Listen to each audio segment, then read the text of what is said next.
Praise the lord. దేవుడు కలిపిన కుటుంబాన్ని మనుషులు విడదీయకూడదు. మార్కు సువార్త 10వ అధ్యాయం 9వ వచనం.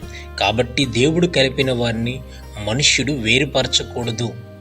ఈ రోజుల్లో చాలా కుటుంబాలు చిన్న చిన్న కారణాల వల్ల విరిగిపోతున్నాయి. ప్రేమ ఉన్నా సహనము లేదు, సంబంధాలున్నా అర్థం చేసుకోవటం లేదు, ప్రార్థన తగ్గిపోయింది, దేవుని భయం తగ్గిపోయింది.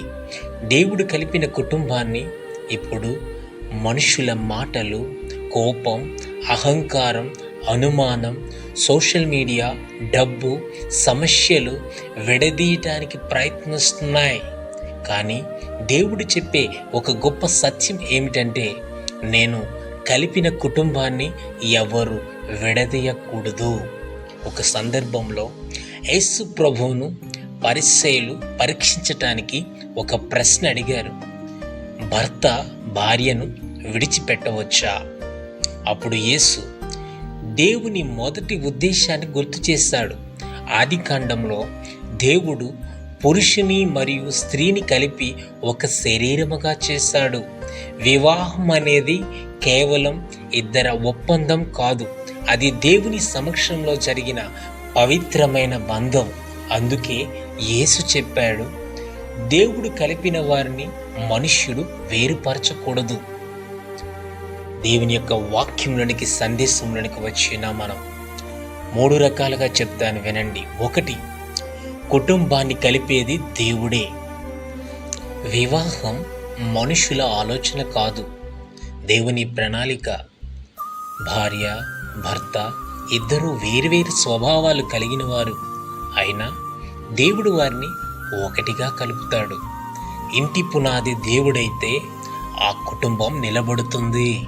ఇప్పుడు చాలామంది కోపంతో, అహంకారంతో, ఇతరుల మాటలు విని చిన్న సమస్యలతో బంధాలను తెంచుకుంటున్నారు.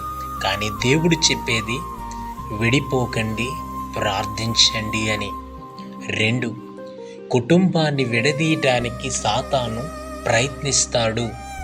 సాతాను మొదట దాడి చేసే స్థలం కుటుంబం.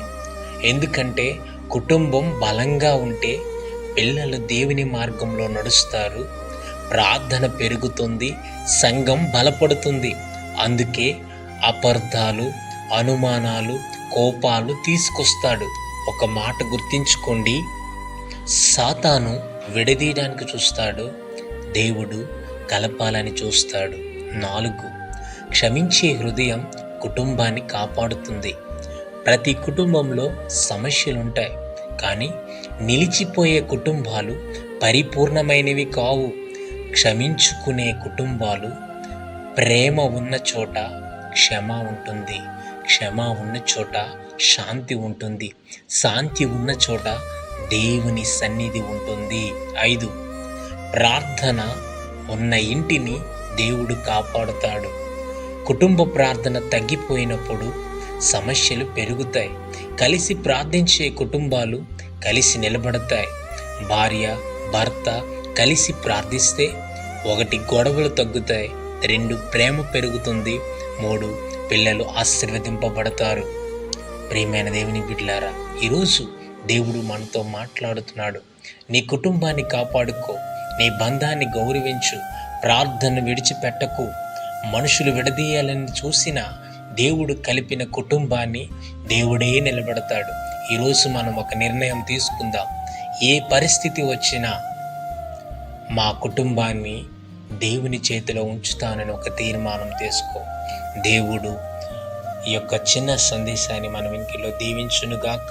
మీరు మీ కుటుంబాలు దేవుడు ఇంకా అత్యధికంగా ఆశీర్వదించునుగాక.